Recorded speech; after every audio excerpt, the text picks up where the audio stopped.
नमस्कार, India voice पर स्वागत है आपका। मैं हूं आपके साथ प्रियंका मिश्रा।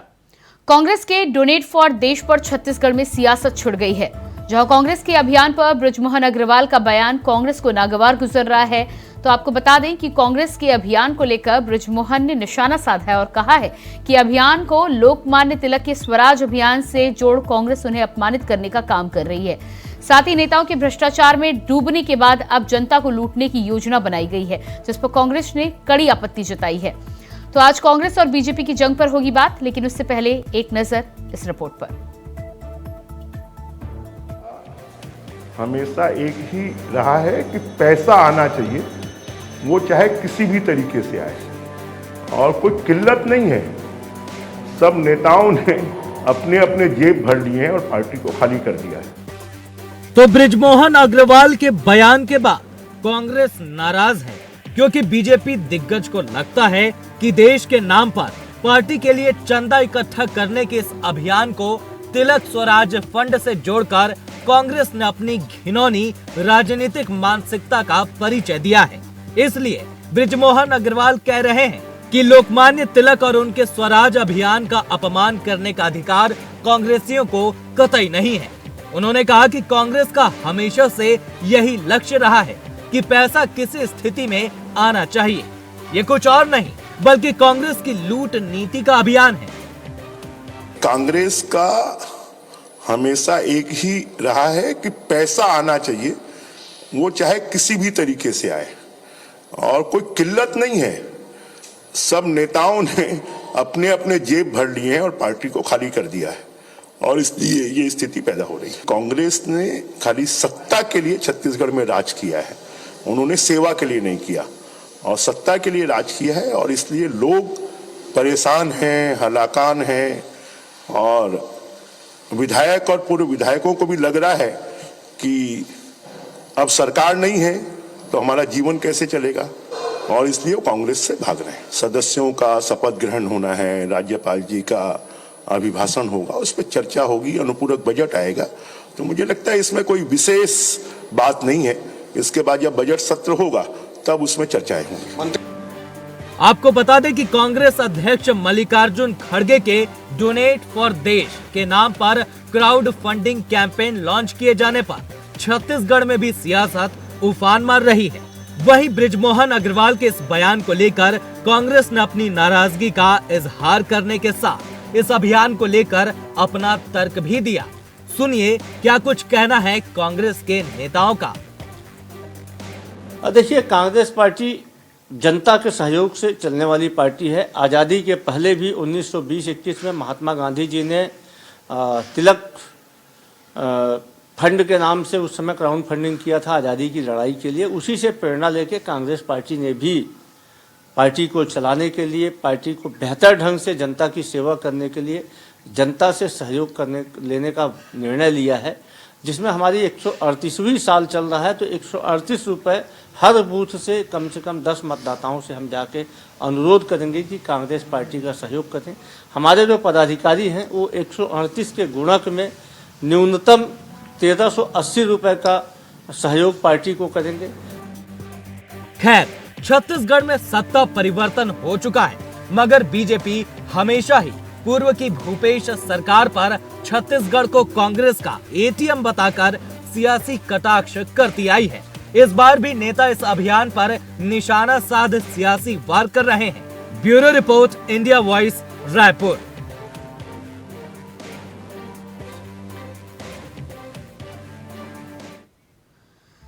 कांग्रेस के कैंपेन पर बीजेपी का सवाल, आज इसी पर हम करेंगे चर्चा। हमारे साथ शालिनी रामटेके, प्रवक्ता कांग्रेस से जुड़ चुकी हैं, बहुत स्वागत है आपका। इसके अलावा किरण बघेल जी, प्रवक्ता बीजेपी से हमारे साथ हैं, और के शर्मा जी, वरिष्ठ पत्रकार, हमारे साथ जुड़ चुके हैं। तो सबसे पहले शालिनी जी, आपसे ही सवाल है, जिस तरह से डोनेट फॉर देश को लेकर सवाल उठाए जा रहे हैं और आरोप ये भी लगाया जा रहा है कि भ्रष्टाचार के बाद अब देश को लूटने के लिए इस कैंपेन की शुरुआत की गई है। बीजेपी का मुद्दा ही मतलब काम ही रहा है मुद्दा बनाना। और रही बात कांग्रेस पार्टी के फंड की बात है, तो कांग्रेस पार्टी हमें के सहयोग पे चलने वाली और भरोसे की पार्टी रही हुई है। अगर कांग्रेस अगर किसी से फंड ले रही है, अपने कार्यकर्ताओं से सहयोग ले रही है, तो बीजेपी को इसमें आपत्ति क्यों होना चाहिए? उनको अपने कामों पे ध्यान देना चाहिए ना। जो उन्होंने लोगों से वादे किए हैं, घोषणा की है, उन पर ज्यादा फोकस करते, किसानों पर ज्यादा फोकस करते तो बहुत अच्छी बात होती है। ये 138 सालों का कांग्रेस पार्टी का रहा हुआ है। अगर वो अपने लोगों से, जनताओं से सहयोग ले रही है तो इसमें क्या आपत्ति वाली बात है? और रही बात बीजेपी की पार्टी रही है, अडानी वाली पार्टी रही है। वहाँ की जो यात्राएं होती हैं, कार्यकर्ताओं के जो फंड होते हैं, हर एक चीज अडानी के फंड से आया जाता है, तो उनको फंड की आवश्यकता नहीं होती है। तो जाहिर सी बात है बीजेपी को आपत्ति होगी। उनके लिए तो अच्छी बात है ना कि अडानी उनके लिए पे करते हैं, लेकिन कांग्रेस के लिए, जवाब दीजिएगा। कांग्रेस के लिए जनता का सहयोग ज्यादा जरूरी है। कांग्रेस यदि अपनी पार्टी के लिए चंदा ले रही है, देश से चंदा ले रही है, अपने कार्यकर्ताओं से मांग रही है, तो उसमें भारतीय जनता पार्टी को क्या आपत्ति है? देखिए, भारत की सबसे पुरानी पार्टी जब अपने पार्टी को सुचारू रूप से चलाने के लिए चंदा लेगी तो बहुत ही आश्चर्यजनक और बहुत ही रेडिकुलस, बहुत हास्यास्पद बात भी लगती है कि इतनी पुरानी पार्टी को अपनी पार्टी चलाने के लिए अपने ही लोगों से चंदा लेना पड़ रहा है। शुरू से देखिए, अगर आप तो कांग्रेस का डीएनए ही रहा है लूट खसोट और वसूली की, तो राजनीति ये शुरू से कर रहे हैं, तो ये उनके लिए नई बात नहीं है। बस बात है कि इस चंदे को, ये जो राज तिलक जी के योजना या तिलक जी के पुराने कार्यकाल से जो ताल्लुक कर रहे हैं, उस पे हमें आपत्ति है कि उनका ध्येय, माननीय तिलक जी का ध्येय और कांग्रेस का ध्येय में बहुत फर्क है। तो उस ध्येय से, तिलक जी के फंड रेज से अगर अपनी तुलना करें तो इस पर हमें आपत्ति है। अगर गरीब जनता से, गरीब कार्यकर्ताओं से अगर वसूली करते, इस पे आपत्ति है।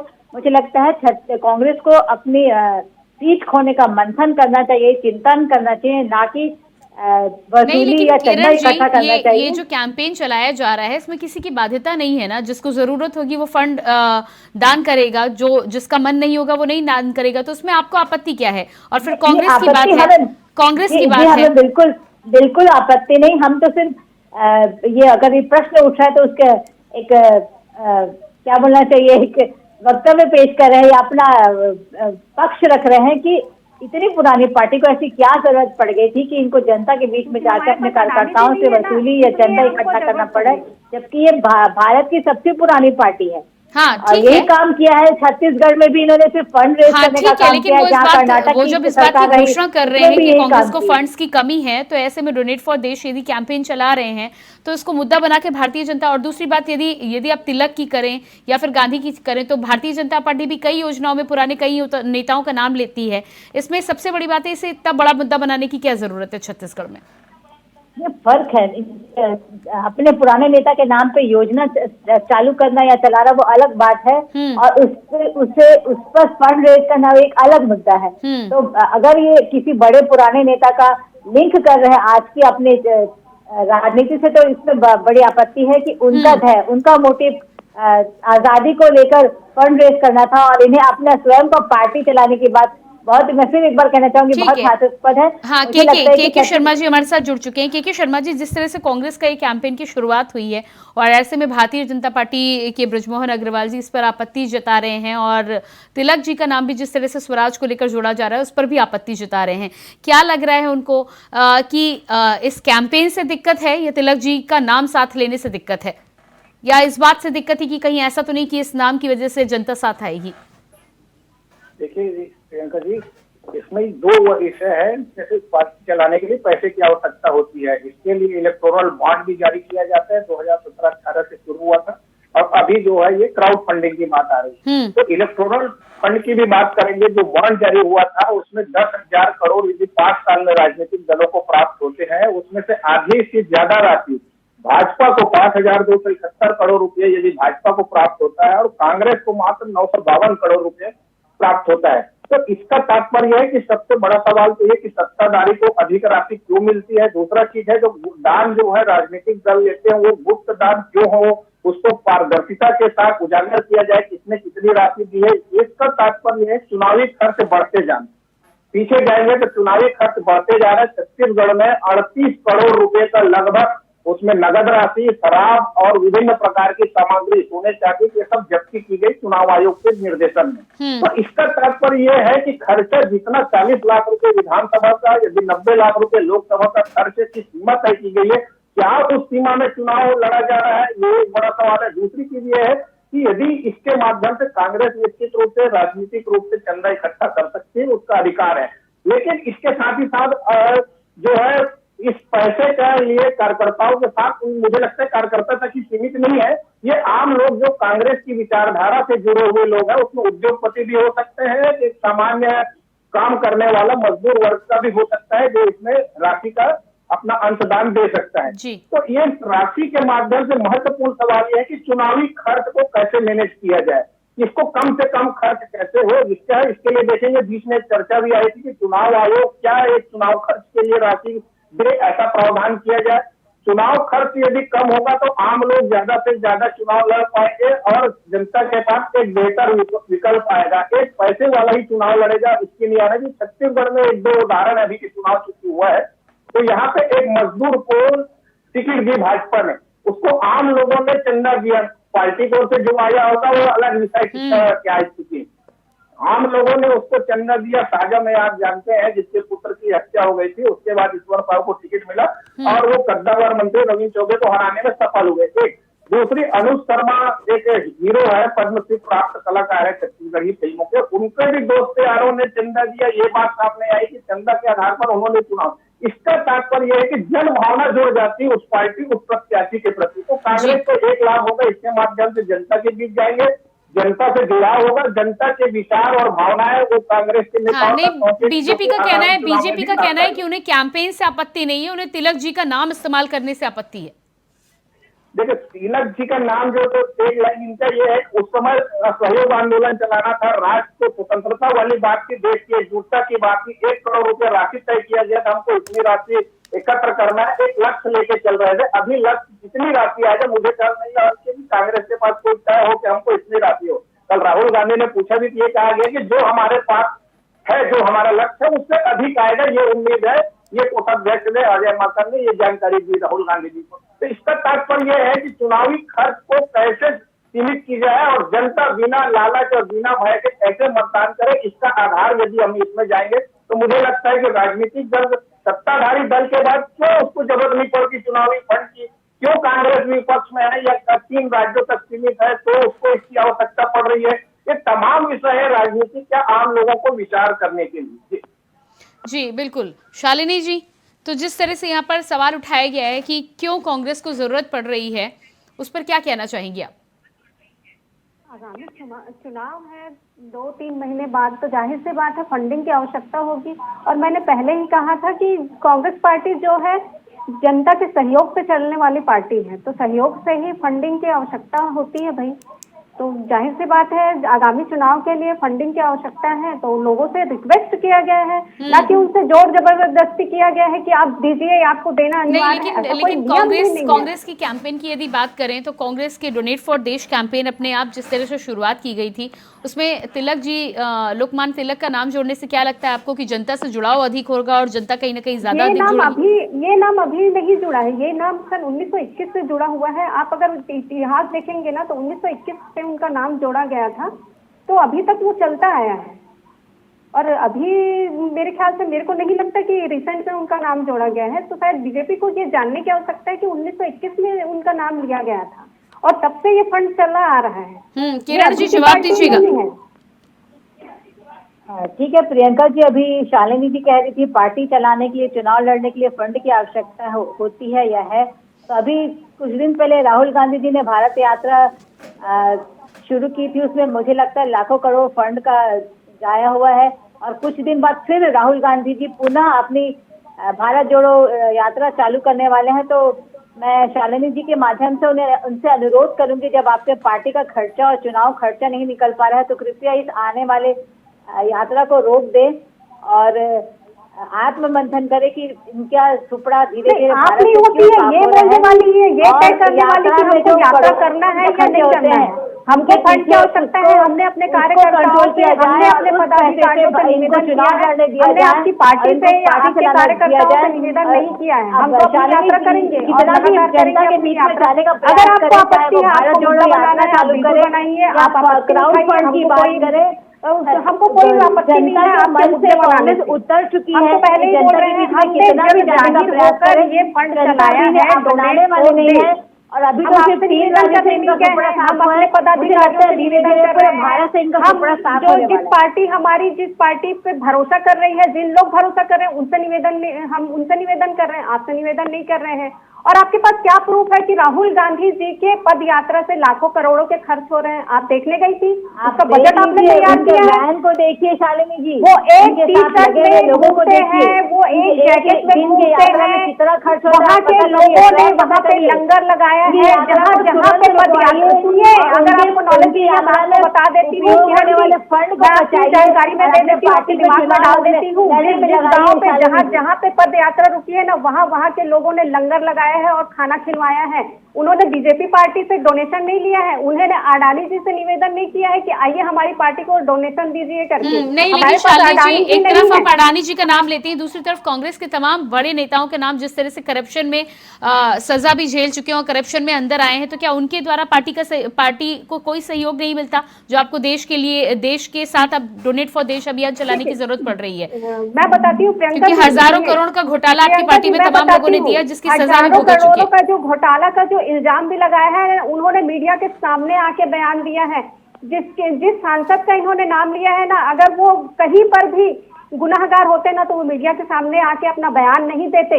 उन्होंने खुद ने कहा है कि शराब का हमारा अभी का नहीं 100 वर्ष का व्यवसाय है, जिसका ये फंड है, जिसका ये पैसा मेरे पास से आया है, इसका कांग्रेस से और मेरी पार्टी से कोई भी लेना देना नहीं है। अगर उनका बयान किरण जी ने नहीं देखा है, आप देख लीजिए। नहीं शालिनी जी, वो तो एक वाकया है, वो तो अभी हाल ही का वाकया। उसके पहले भी कई आपके ऐसे नेता हैं जो हजारों करोड़ के घोटाले में सजा भी भुगत चुके हैं। और दूसरी बात, चाहे आपका 100 साल का व्यापार हो या जितने भी साल का व्यापार है, 354 करोड़ 400 करोड़ रुपए घर में रखने की इजाजत भारत का कानून देता नहीं है। अगर ये पैसा अगर उनके पास से आया है तो बिल्कुल कार्रवाई होनी चाहिए। किसने रोका है? केंद्र में इनकी सरकार है, आईटी इनके हाथ में है, ईडी इनके हाथ में है, सीबीआई इनके हाथ में है। कीजिए कार्रवाई, दिखाइए सबूत नहीं, इनके पास नहीं है। कार्रवाई के तहत ठीक है। किरण जी, इस पर जवाब दीजिएगा। पहले तो शालिनी जी को मैं बता दूं कि ये कार्रवाई के तहत ही ऐसा रिकवर किया गया है, कहीं ना कहीं ईडी इन्वॉल्व हुई तभी ये पैसा बाहर आया है।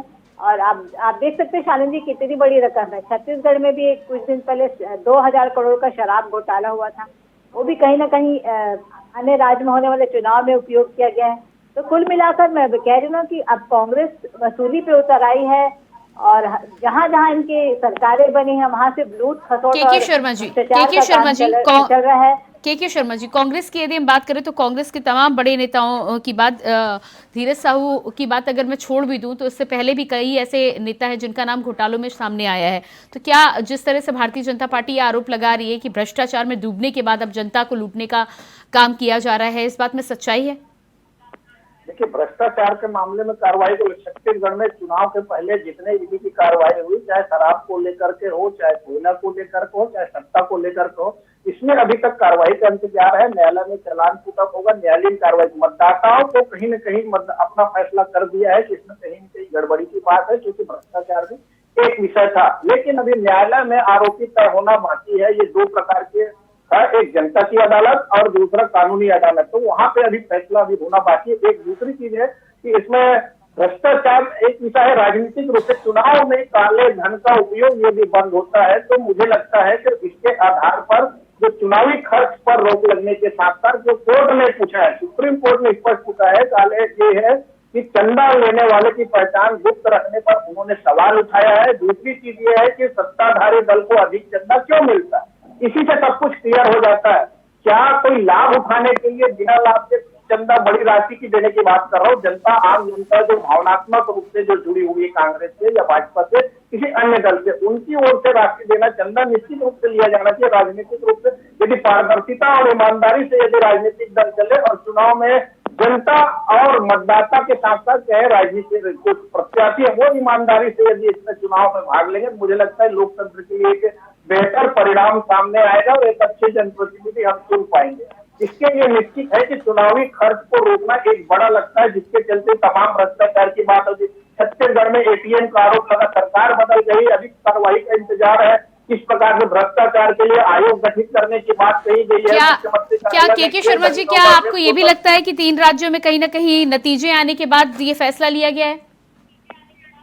देखिए, सत्ता, मैं पहले ही उसको अपने ढंग से कह रहा हूँ कि जो कोर्ट ने कहा है कि सत्ताधारी दल को अधिक चंदा क्यों, अभी कांग्रेस 3 राज्यों में है और 12 राज्यों में भाजपा है, अन्य कई राज्यों में सहयोगी दल के रूप में भाजपा है।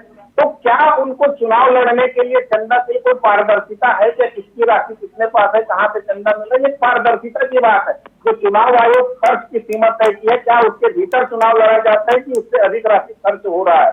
ये तमाम बातें हैं जिसको जनता को भी इसमें जागरूक होने की आवश्यकता है और राजनीतिक दलों को पारदर्शिता और ईमानदारी की इस पर आवश्यकता। किरण जी, जवाब दीजिएगा इस पर। देखिए, मैं ये कहना चाहती हूँ कि पारदर्शिता की बात करते थे के शर्मा जी, तो डेफिनेटली जनता का पैसा है और जिस दल को या जिस जो भी व्यक्ति होते हैं या कोई भी संस्था होती है या कोई भी ऐसी बड़ी बिजनेसमैन होते हैं, कहीं ना कहीं जिनका झुकाव या जिनका विश्वास किसी पार्टी पर होते हैं, तो निश्चित तौर पे वो पार्टी को स्वेच्छा से राशि देते हैं। तो निश्चित रूप से इसमें पारदर्शिता होनी चाहिए। और मुझे लगता है आने वाले समय में, जैसे मोदी जी ने एक नारा दिया था, ना खाऊंगा ना खाने दूंगा, और जब से मोदी जी की सरकार आई है तो आप देख सकते हैं भ्रष्टाचार किस तरह भ्रष्टाचार पे लगाम लगा है। और जब इनकी सरकार थी तो 2G 3G GSG और ना जाने क्या क्या घोटाले हुआ करते थे, तो कहीं ना कहीं भ्रष्टाचार पे और इन घोटालों पे लगाम लगी है। तो पारदर्शिता तो आई है, जैसे सारी चीजें अब डिजिटल होने लगी हैं, ऑनलाइन होने लगे हैं, तो डेफिनेटली सारी चीजों में पारदर्शिता लाने का प्रयास किया जा रहा है, बहुत सेंट्रल लेवल पे, स्टेट लेवल में। तो मुझे लगता है कि जो के शर्मा जी पारदर्शिता की बात कर रहे हैं, तो वो केंद्र सरकार कहीं ना कहीं लागू कर रही है।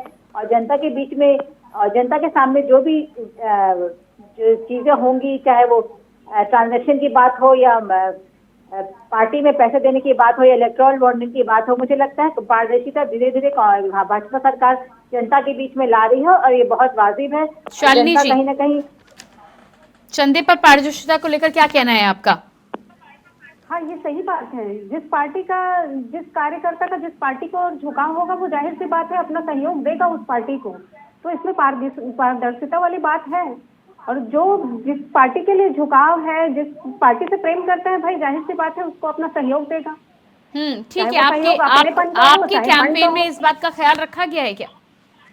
हमारे कैंपेन में बिल्कुल रखा गया है। मैं वही कह रही हूँ कि अगर राहुल गांधी जी ने पद यात्रा किया है, तो जहाँ जहाँ पे पद यात्रा रुका हुआ है, तो उस गांव के लोगों ने, वहाँ के कार्यकर्ताओं ने अपने फंड से वहाँ पे भोजन करवाया है, नाश्ता करवाया है। कहीं पे पार्टी के पैसे का यूज नहीं हुआ है। किरण जी, आपको जवाब मिल गया? आप आरोप लगा रहे थे कि राहुल गांधी पहले पदयात्रा करते हैं और उसके बाद कैंपेन की शुरुआत होती है। शायद शालिनी जी ने वो उनके भारत जोड़ो यात्रा को उन्होंने शायद ध्यान से देखा नहीं है।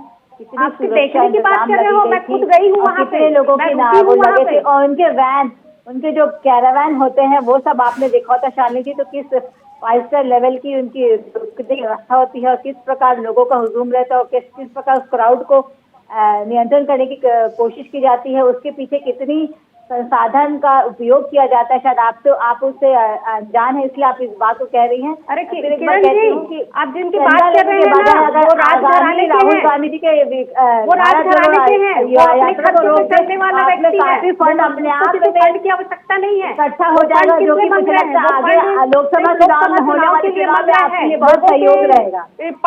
चुनाव के लिए मांग रहे हैं, अपने खर्चे के लिए मांग रहे हैं। आप दोनों का बहुत बहुत धन्यवाद। किरण जी बहुत बहुत धन्यवाद, शालिनी जी आपका, और के शर्मा जी बहुत बहुत धन्यवाद। तो जिस तरह से लगातार कांग्रेस के डोनेट फॉर देश को लेकर बीजेपी सवाल उठा रही है, लेकिन सवाल यहाँ पर यह है कि चंदे की जब बात की जाती है तो चंदे में पारदर्शिता एक बड़ा सवाल है। आने वाले समय में क्या इसको लेकर कोई कदम उठाया जाएगा, इसके लिए इंतजार करना होगा। फिलहाल हमारे खास कार्यक्रम में इतना ही। खबरों के लिए बने रहिए इंडिया वॉइस के साथ। नमस्कार।